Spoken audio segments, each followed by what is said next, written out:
দুপুর বন্ধুরা। তো এখন খেতে বসছি। চলে এসো সীতমা।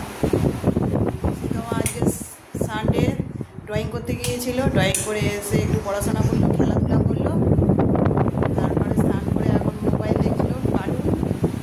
চলে এসো চলে এসো। ভাত খেতে বসেছি বন্ধুরা। কী রান্না হয়েছে তোমাদেরকে ঝটপট। তো দেখো ভাতটা পুরো গুছিয়ে নিয়েছি, সীতমাকে সাজিয়ে দিয়েছি, করেছি পেঁয়াজ দিয়ে ফোড়ন দিয়ে মুগ ডাল করেছি। আর এইদিকে দেখো নিয়েনে মাছের ঝাল, চচ্চড়ি যেটাকে বলে। নিয়েনে মাছ চচ্চড়ি খেতে কার কার ভালো লাগে অবশ্যই জানাবে। আর দিয়েছি ডিম সেদ্ধ, আর সীতমাকে দিয়েছি একটা কাঁচা লঙ্কা। সীতমা কিন্তু খায় না। এটা আমি থালাটা সাজিয়েছি, তা কেমন হয়েছে আমার থালা সাজানোটা অবশ্যই জানিও।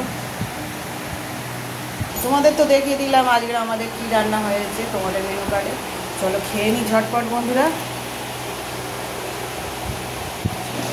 চলে এসো সীতমা। কালকে থেকে স্কুল আবার চালু হয়ে যাবে। আমাদের তো ঠাকুর বিসর্জন হয়ে গেল। তো বন্ধুরা আগামীকাল থেকে আবার আমাদের জগদ্ধাত্রী পুজো। তো জগদ্ধাত্রী পুজো কালকে ষষ্ঠী। ষষ্ঠী সবাই উপোস করা হবে, পার করা হবে। চলো তোমাদের সাথে কালকে আবার দেখা হবে। আর তোমাদের ওদিকে কি ষষ্ঠী থেকে জগদ্ধাত্রী ঠাকুর পুজো হয় না নবমীর পুজো হয় অবশ্যই জানিও। চলো সীতমা খেতে বসে পারো। তোমার হচ্ছে হাফ বয়েল ডিম সেদ্ধ ভালোবাসো তো? হ্যাঁ হাফ বয়েল ডিম সফট আছে দেখো।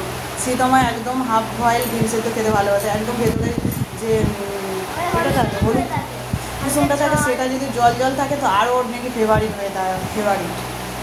তো তোমাদের কার কার ভালো লাগে অবশ্যই জানিও ডিম সেদ্ধ এরকম খেতে। চলো কথা অনেক বলা হয়ে গেল, পরে আবার কথা হচ্ছে। টাটা, খেয়ে নিই বন্ধুরা।